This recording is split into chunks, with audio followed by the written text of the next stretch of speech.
set to start the 2001 NASCAR season at the Daytona International Speedway. I, George Walker Bush, do solemnly swear that I will faithfully execute the office of President of the United States.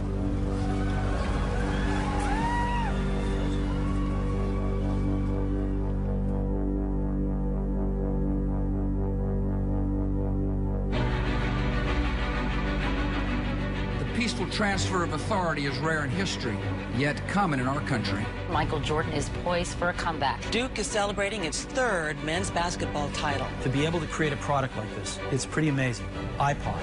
We affirm old traditions and make new beginnings. Dale Earnhardt was killed in an accident in the Daytona 500. Now we must choose if the example of our fathers and mothers will inspire us or condemn us. We must show courage in a time of blessing by confronting problems instead of passing them on. Plane crashed into the World Trade Center. I will live and lead by these principles to pursue the public interest with courage. The people who knock these buildings down will hear all of it, all of it. We know the race is not to the swift, nor the battle to the strong. Do you not think an angel rides in the whirlwind and directs this storm? Dale Earnhardt Jr. wins. Thankful to be the guy that could carry the American flag around after the race. We're trying to be American. God bless you all, and God bless America.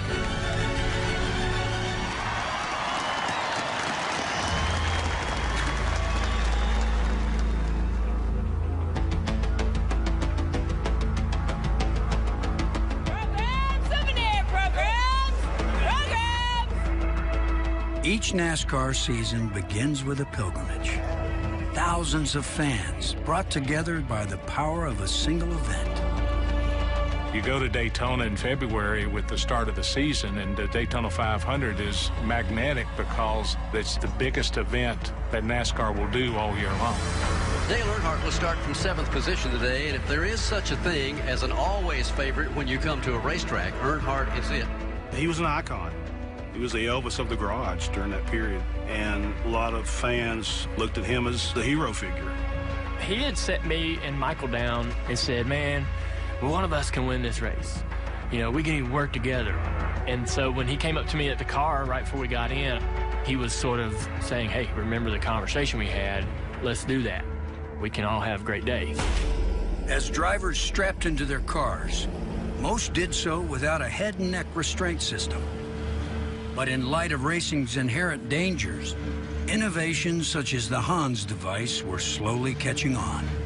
In 2000, we had some unfortunate incidents between losing Adam Petty and Kenny Irwin, and then later in the year in a truck race, Tony Roper. So going into 2001, there was a good deal of effort being put in to make the sport safer for drivers. I had some of the biggest names in the sport make comments to me or about me that I was scared, that I was a pansy, that I was not a man because I cared. I didn't give a damn. The bottom line was I wanted to be safer.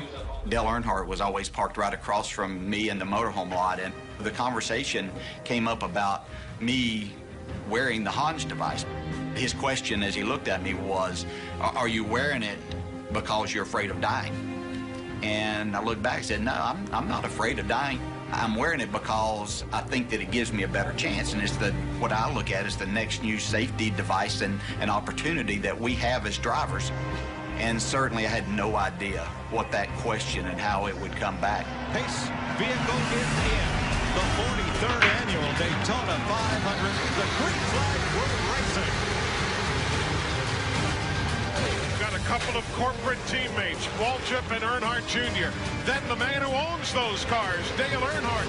This crowd is on their feet. They want to see the finish of the Daytona 500. They'll look at the white flag. I was probably being a little more conservative with my calls to Junior. He was trying to keep him in line to the last minute. My thought was that Dale was going to try to shove Junior past Michael for the win. That's what I saw coming. The problem was when we got off turn 2, they all jumped Dale. So far, 3 wide behind, halfway down the back straightaway. Michael Waltrip showing the muscle. Everything stacks up from third on back. Dale Earnhardt gets turned sideways. Earnhardt and Schrader are in the wall. Waltrip leads off 4. Coming down to the finish, though, and Michael Waltrip is going to win the Daytona 500, the biggest of them all. What I saw when I drove by the accident, it looked like a normal Daytona crash. I immediately went to Danny Culler. who was Dale Sr.'s spotter. And I'm like, is he okay? What'd he say? He's like, I don't know, he hasn't said anything yet. He said Richard's calling him too, and he just hasn't answered. Okay? You okay? Sitting directly in front of me, the Ken Schrader car and the Dale Earnhardt car. Schrader now very quickly calling over for the medical crews to come to attend and check on Dale Earnhardt. It wasn't long at all that we see Dale Jr. running to the infield care center. And typically over the years when you see people running to the infield care center, it's not a good thing. Well, in hot pursuit of Dale Earnhardt Jr., they don't know anything yet about your father. Tell us about those last few laps. Well, I was trying to stay behind Michael and see what happened at the end. But they had a big wreck back there, so they didn't have really no help. So Michael won his first race. I'm glad for DEI for finished 1 and 2 today. Pretty cool. That's Dale Earnhardt Jr., who's going to the care center. He's trying to check on his father. He comes home second. Dale Earnhardt Sr. has been transported to the Halifax hospital, but no word on his condition one way or the other. It was quiet. In the garage, people were gathering in little groups and talking quietly among themselves as if some of them knew how bad it was or had a really good idea that this is not going to end well. I left Victory Lane, and I walked into the NASCAR hauler, and it was Brian France, Mike Helton, and the phone rang, and Brian picks it up, and he talks to him for a second, and he hangs up, and he just looks at me, and he says, "It's the worst." This is undoubtedly one of the toughest announcements that I've ever personally had to make. But after the accident in turn 4 at the end of the Daytona 500, we've lost Dale Earnhardt. NASCAR has lost its greatest driver ever. And I personally have lost a great friend. And I think that pretty well sums it up for the NASCAR community right now.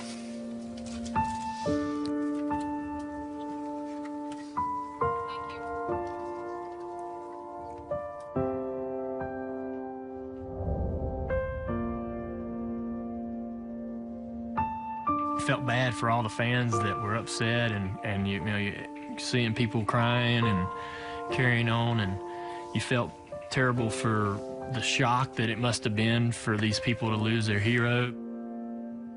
It's a damn shame that he's gone because he had so much more to give. But we got to fend for ourselves and do for ourselves without him.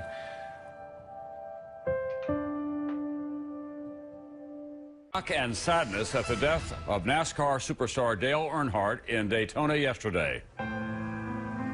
Grieving fans gathered at Earnhardt's racing headquarters in North Carolina to pay tribute to the man many call the greatest stock car driver of all time. When mainstream media was covering the death of my dad and how much attention that got, that stuff kind of blew you away, because I don't even know if Dad had an idea of what he was to the world, you know, or what he was to this country.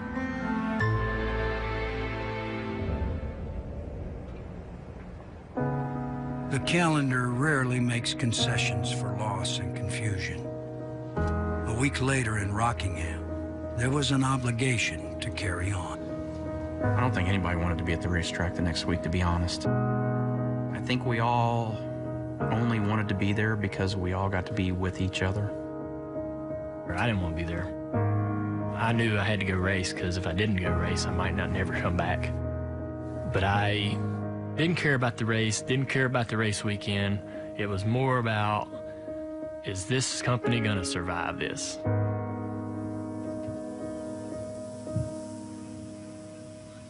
One of the things that this really teaches you the most about is how selfish you are about things like this. I mean, I miss my father, and I've cried for him, but out of my own selfish pity is the reason for those emotions. And that's really all I have to say.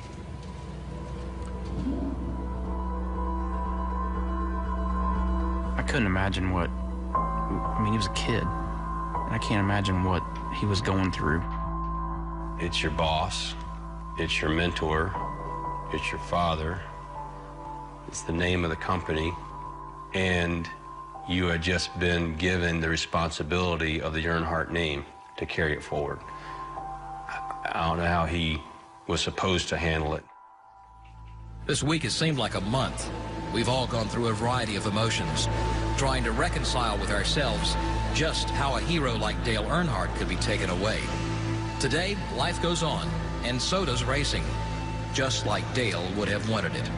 And there was a mood and a feel of, okay, I'm doing this, but I'm not sure how I'm going to do it or even if I want to do it, but I know I have to do it. Was he mentally prepared to get in that car? I don't know how anybody could have been mentally prepared to get in the car. During the warm-up laps and coming to the green, how can you not have that in your mind? The green flag goes in the air, and we are underway in the Duraloop 400 as they race to turn one. No outside. Come on low, come on. Direct in front of you. Stay low, stay low. There's trouble in turn 4. Dale Earnhardt Jr. head on into the concrete. From the last lap of last Sunday to the first lap of this. This cannot be happening to that young man. It looked so similar to Dad's wreck. I was embarrassed by that. I was embarrassed because it looked like it looked. After the accident, he wanted to go home. He didn't want to fix it, didn't want to mess it. I don't think he wanted to be there. What raised us all back up, Steve Park came to life. Here comes Steve Park now. This is one of Dale Earnhardt Incorporated's cars. It would be a very, very popular win. The first time Steve Park went to Rockingham, he was horrible. And Dale sat down with him and went over to the racetrack. You know, you're going to let off here, you get on the gas here. This is how you preserve your tires. He taught him that. We were leading that race, and Bobby Labonte is coming. Bobby Labonte full of hustle. Steve Park is full of heart. Looking to pull even into turn 3. Labonte is there. Park on the outside trying to hold him up. One last effort at him at the start-finish line, but it will be Steve Park. If that didn't happen, I don't know what would have happened to the company, because him winning was like, wait a minute, you know, this is possible, this is doable. With Steve Park in victory lane, Dale Earnhardt Incorporated could see a way forward. The future seemed less certain at Richard Childress Racing. Earnhardt had been the team's lead driver since 1984. Black number 3 became the white number 29, and Busch Series driver Kevin Harvick became a Cup Series rookie, an unproven name forced to fill the shoes of a legend. Kevin Harvick now is a household name, but then he was just a guy in from the West Coast, and all of a sudden he's tossed into one of the best cars on the circuit under this very strange black cloud of history. At Atlanta, Harvick showed no signs of wilting under the weight of his new position. Kevin Harvick trying to hold off Jeff Gordon for the win. Coming out of turn number 4. Gordon is down low. Harvick is up high. Side by side out of 4. Harvick trying to hold on. Gordon races to his inside. They touch at the stripe. Tell me we got him. Oh, we got him! It's Harvick. Harvick by inches. As a competitor, I can't help but go through it every time thinking, what could I have done different to have gotten the win? But looking at the bigger picture, I'm glad it was the battle that it was and that impacted the sport in the way it did. This was for Dale, you know. Right there at the end, I was praying for him to help us, and he did. This doesn't get your blood to pumping and give you chill bumps and give you some sort of special feeling. You're just not in this world right now. I don't know how you could script it any different. None of us expected this soon, and I think Dale Earnhardt was in the passenger seat of this car today.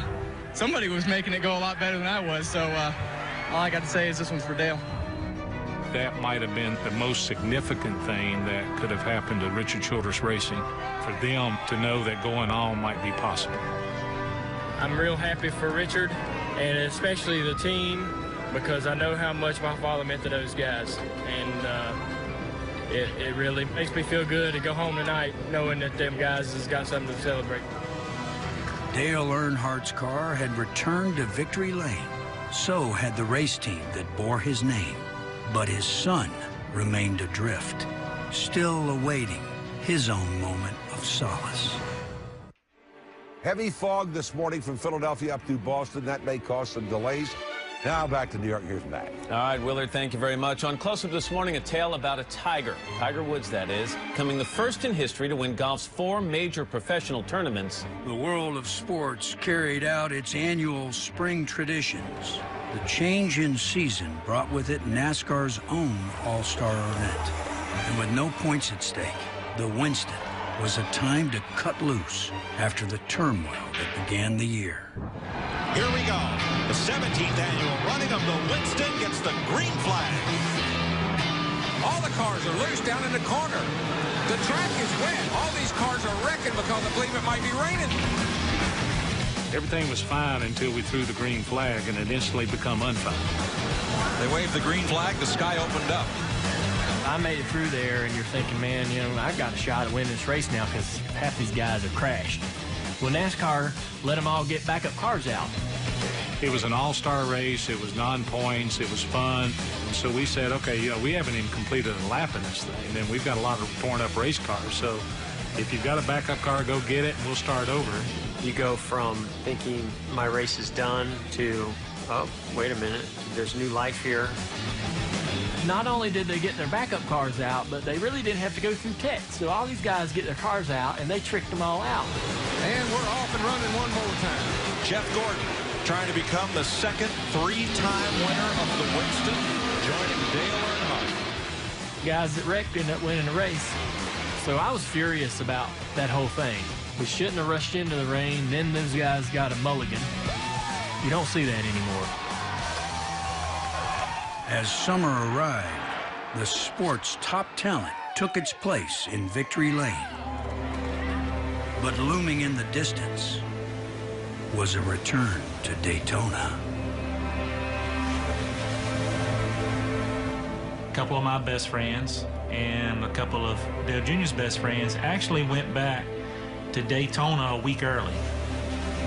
I was a bit of a hellraiser partying, and Daytona had a lot of great bars, a lot of great places to go. The day that we got there was a Thursday of the off week. And we just got into town, and I said, we're going to go into the racetrack. I got to go to the track before we can go into town and rent this house and have fun and do what we're going to do. I can't do that with this racetrack looking over my shoulder. We drove over to turn 4 where Dad crashed and stopped, and I just got out, walked around a little bit, and just needed to stand there. I just wanted to get there and check it out and, you know, make my peace with it or whatever you want to call it. But it was good. And we got in the truck, left, went and raised hell all weekend. It was maybe his way of dealing with it. We were honestly a little concerned how he was going to come to this race and how, if he was going to be prepared, if he was going to give it. We just didn't want any distractions for him. Well, probably the worst thing that could have happened to him being by himself. Junior did exactly how he wanted to do it, which was turned out to be exactly how he probably should have done it. 16 races down, 20 to go. NBC Sports will be here each and every week. These cars are about to roll out for Winston Cup practice. Going to Daytona in July, all eyes were on Junior. How would he react? And how should we react for him? There's Dale Earnhardt Jr. getting set to make his first laps here. What must he be thinking right now as he gets set to go out onto the track for the first time?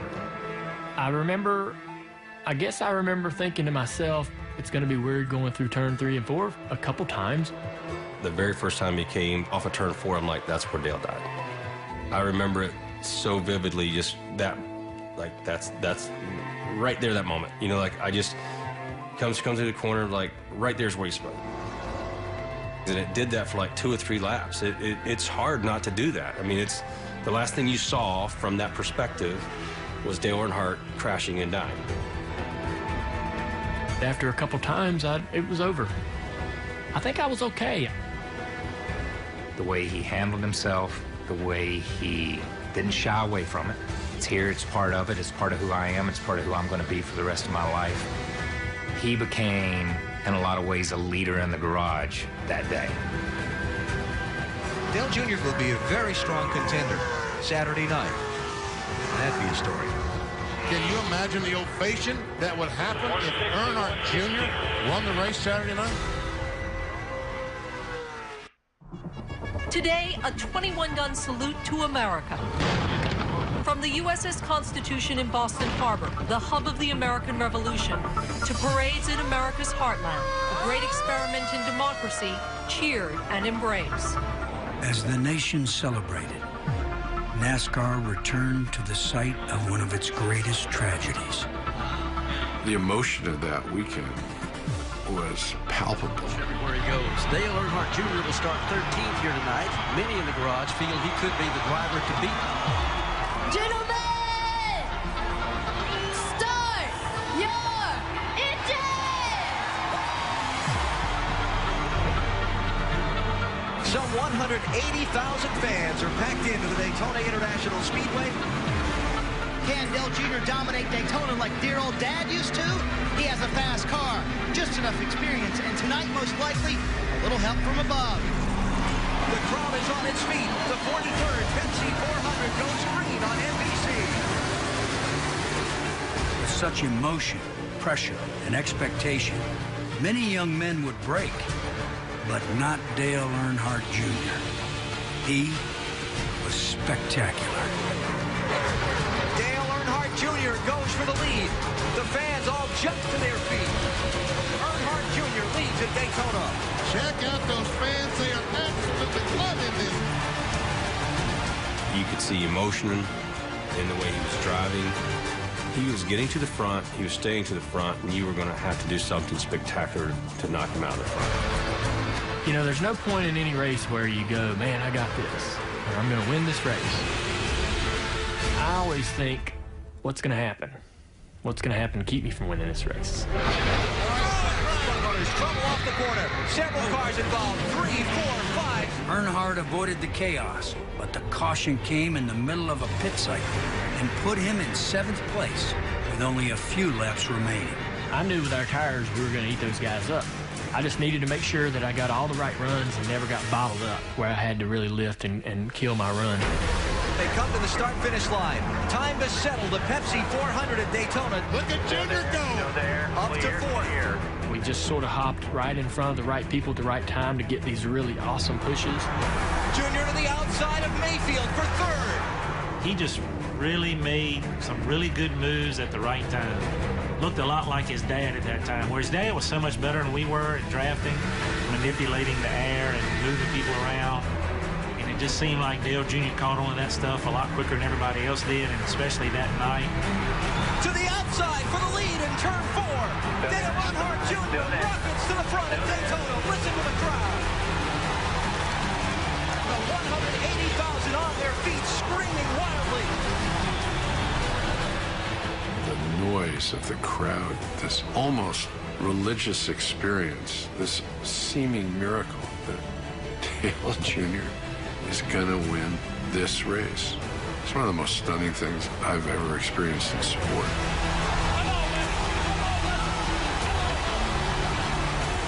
Dale Earnhardt Jr. using lessons learned from his father to go from 6th to 1st and score the victory in the Pepsi 400. That's unbelievable.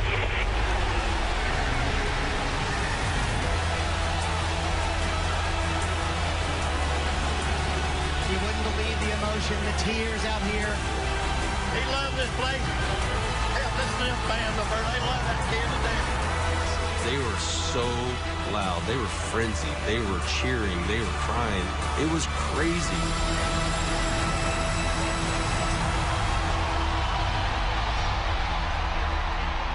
There's a handful of moments that I constantly think about that were special, unique, and wow, I'm glad I was in this business in this era. That night was one of them.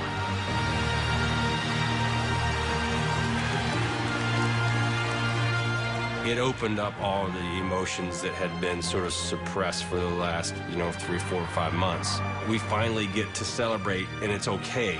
It's okay to be happy. He was with me tonight. I don't know how I did it. He was there. Not that anything could ever really truly take away the sense of loss of the father, but boy, you had a sense of renewal that night in a way I don't think anybody ever believed was really going to happen quite that quickly. But the boy won. The son won. We just really needed something like that to happen, and it couldn't have been, you know, a better story to go back to Daytona and do it there. As the fireworks lit up the night, a sense of healing swept through the world of NASCAR. Earnhardt's victory was therapeutic, but in the quest for the championship, the summer belonged to a different driver. Gordon to block, and Gordon to win.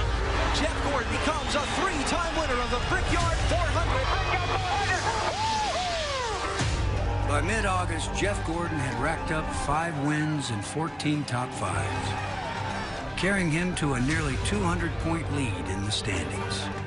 He just was fast. You wanted to go out there and beat him, but to be honest with you, there wasn't much chance. He had everybody covered that year.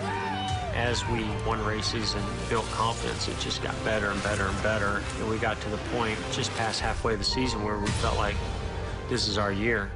This is our championship to win or lose. Summer drew to a close, and after such a difficult start to the season, things were starting to feel normal again. With the focus now on the championship, no one in NASCAR could predict that once again, everything was about to change.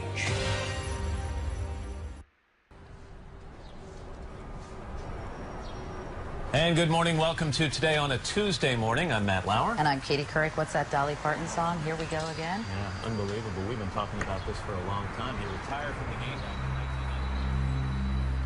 On the early morning of 9/11, I was in my office in New York, 30 Rockefeller Plaza, one of the most iconic buildings, certainly in New York, getting ready for an NBA bid. Perspective on Howard Hughes, because the other books have been written based on stories told by people. I could see on in the background, and I was kind of mad I was missing it, that Matt Lauer was doing an interview. The most amazing man that America has ever created, ever.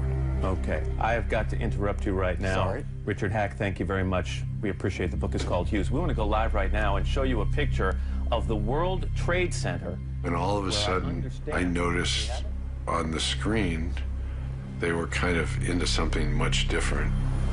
As Matt just mentioned, we have a breaking news story to tell you about. Apparently, a plane has just crashed into the World Trade Center here in New York City. It happened just a few moments ago. I was living in Florida at the time, and I just remember that morning in disbelief and like most people, really confused. I was sitting in my office doing a radio interview, and he said, "Hey, oh wow, an airplane just hit the towers."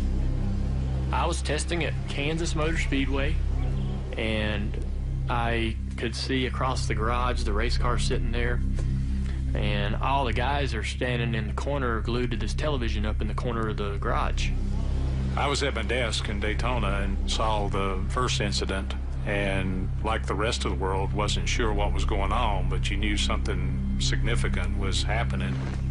I was in Stewart, Virginia, watching the news feed. I'm talking about the first plane, and here comes the second plane coming in.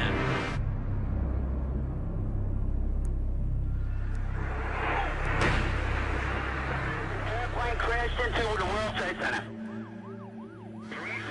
Second plane into the other tower of the Trade Center. Major fire. Everything you got to the World Trade Center now. We had, in those days, 3 or 4 floors of 30 Rock. And I said, I'll take 2, you take 2. And you just run around the floor and you tell everybody to get out of here. You have to move from a possible accident to talk about something deliberate. The first one was, man, can you believe that? Some plane just flew in there. And the second one was, this is totally different.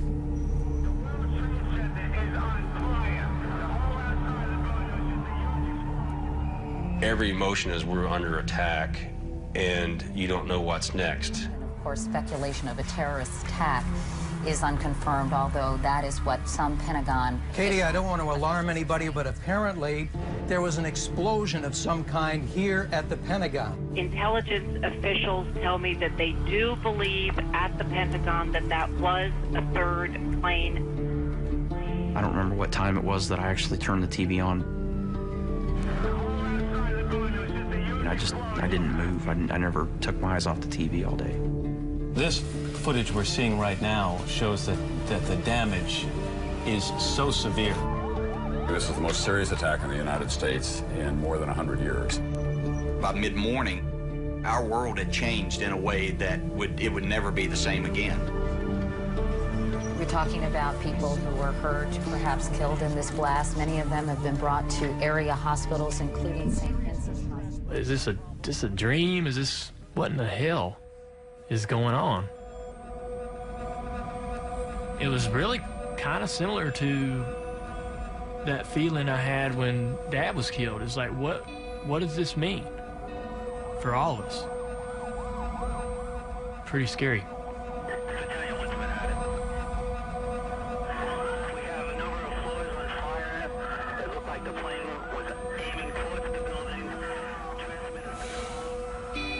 Today, our fellow citizens, our way of life, our very freedom came under attack in a series of deliberate and deadly terrorist acts.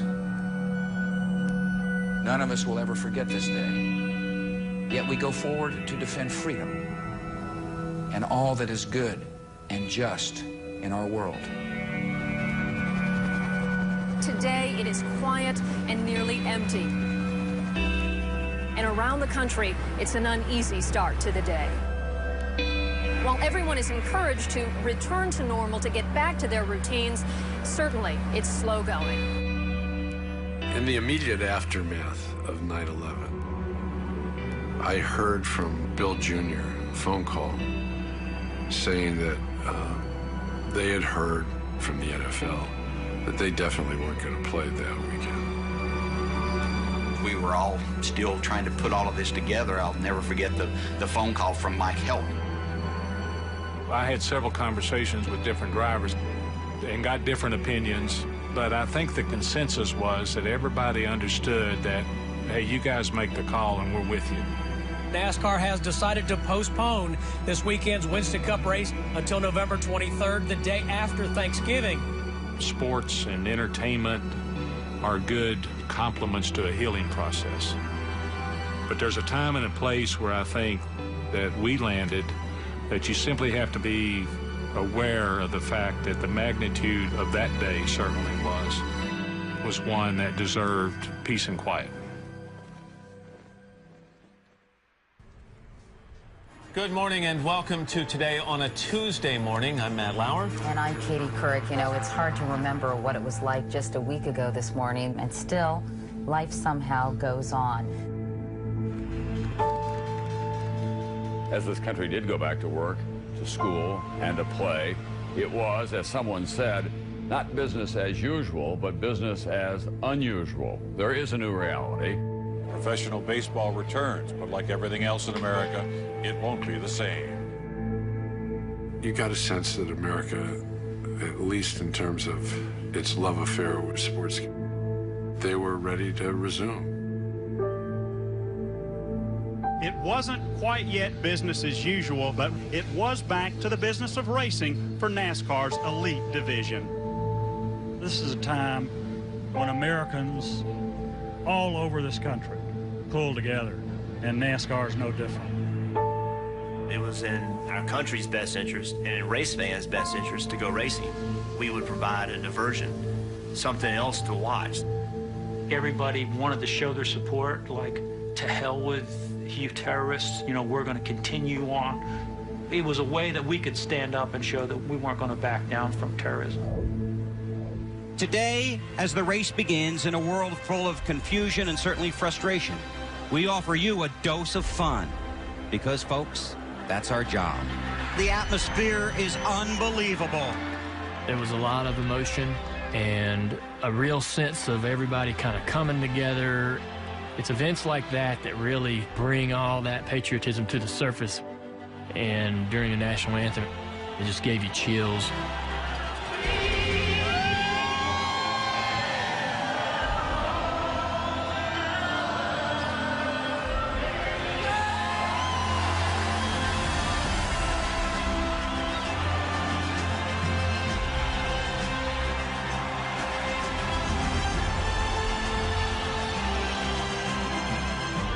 pre-race at Dover was insane. USA, USA. We're a very strong group, especially when we come together, and then we're not going to let something like this tear us down. It's only going to help us be stronger. The message has been sent to New York City, to Somerset County, Pennsylvania, and to Arlington, Virginia. We mourn your loss. We salute your heroes. We will race, but we will never forget. Let's go racing at Dover.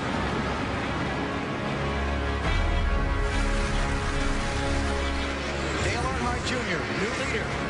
The race starts, and we had a great car. He is driving away from all of his competitors.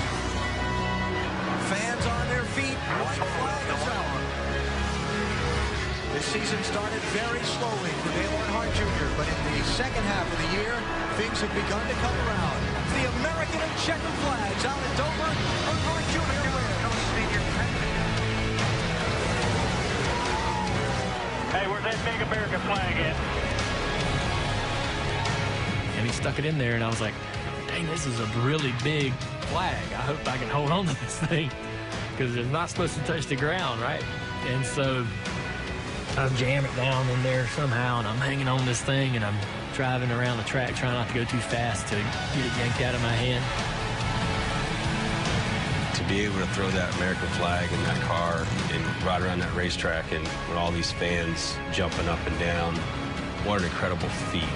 It doesn't get much better than this. And Earnhardt carrying an American flag around the racetrack. Great emotional, patriotic day that made you so proud to be part of this history, but also be an American. You know, it feels good to be back in a race car, and I'm glad I could be the guy to win the race so I could carry the American flag around there, and that made me feel good.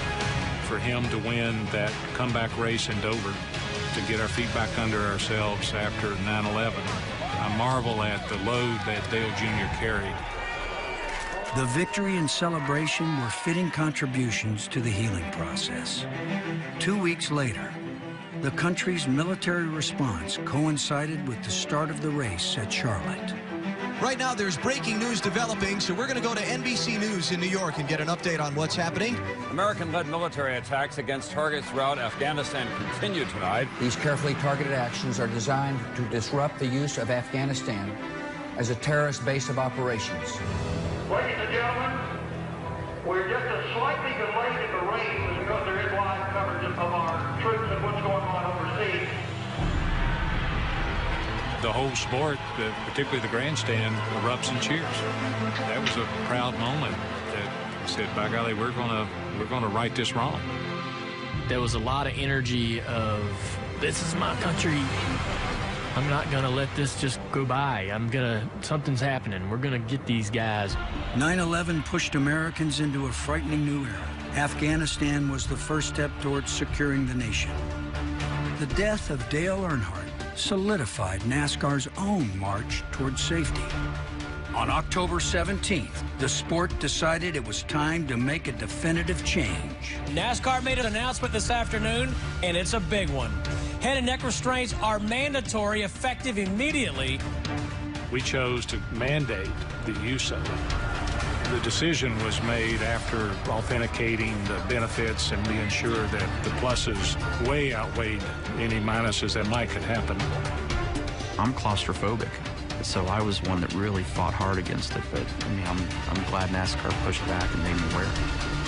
It became a situation where NASCAR saw it was like an easy answer to mandate those products, and it was going to save your butt in a wreck. The most lasting impact of that year, the fact that the Hans device took over and there hasn't been a death on a NASCAR track since 2001.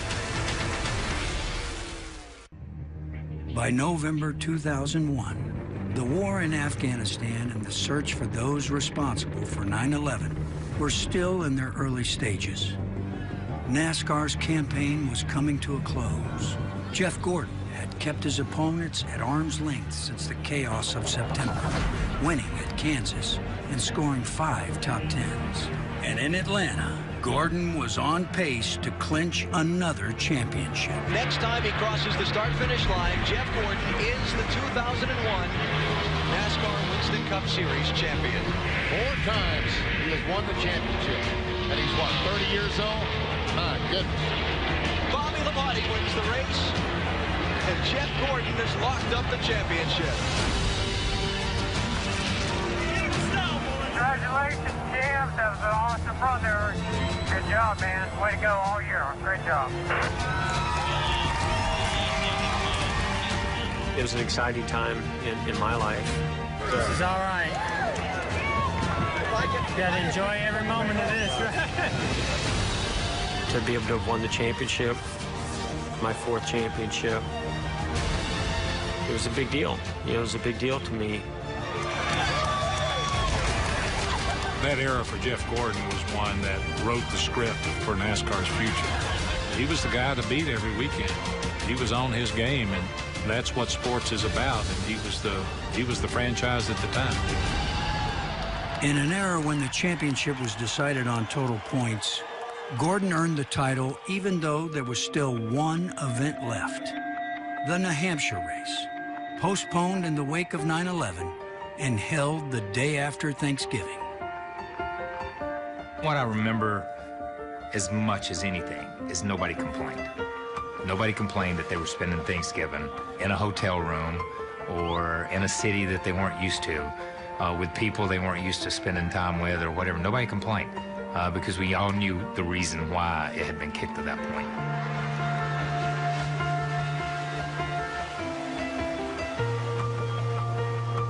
Jeff Gordon dominated, but it's Robbie Gordon who's going to score the victory. 5th first-time winner in Winston Cup competition this year. Thank you guys, all of you. Robbie, you've done a hell of a job. It was an unusual ending to the 2001 season, but when we left there was a lot of pride in the fact that we got through the year. Robbie Gordon became the season's 19th different winner, the most in NASCAR's modern era. He won for owner Richard Childress. Ending the season in victory lane eased the pain of beginning it with the loss of Dale Earnhardt. Even the win today, you know, nothing will ever fill the void that's still there. It'll always be there in our hearts. But today, these are the things that help keep us going and keep us coming back to the next races. So the season has ended. It's officially over. Let the celebration continue. Not the championship celebration. I'm talking about the celebration of living, the celebration of sport. After all, sport is the part of living that allows us to put our worries on pause so we can go play. Of course, living is the part of sport that makes us worry about how we're playing. Unfortunately, this season, those lines crossed. We continue to celebrate the victories, and that's okay, because joy and excitement are still a big part of living. But this year, we remember the losses as well as the wins. Congratulations to the drivers and the teams who provided all the fun when there was so much to worry about.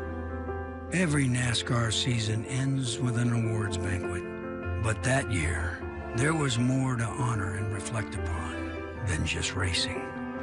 We turned the banquet into an opportunity for all of us to pay tribute in the proper areas that we were able to pay tribute to. But while it was a great year for us and our team, it was a very tough year for our sport and our country. For NASCAR, the year started with the huge loss of Dale. Of course, everyone was affected by September 11th. We'll never forget those who were lost that day and their bravery, the New York police and fire departments. Thanks, guys, for being here, and thanks for what you do for us. All those things in that year, I'd say is probably the most important year in the history of racing.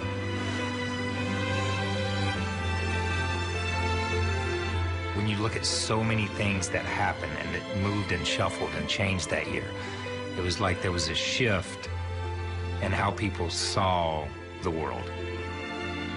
To get through the emotional side of it was really draining, but there was just such a proud group of people that wanted to prove that they were going to get it done and they were going to stick together. We didn't really close the book. We left it open and got ready for the next season.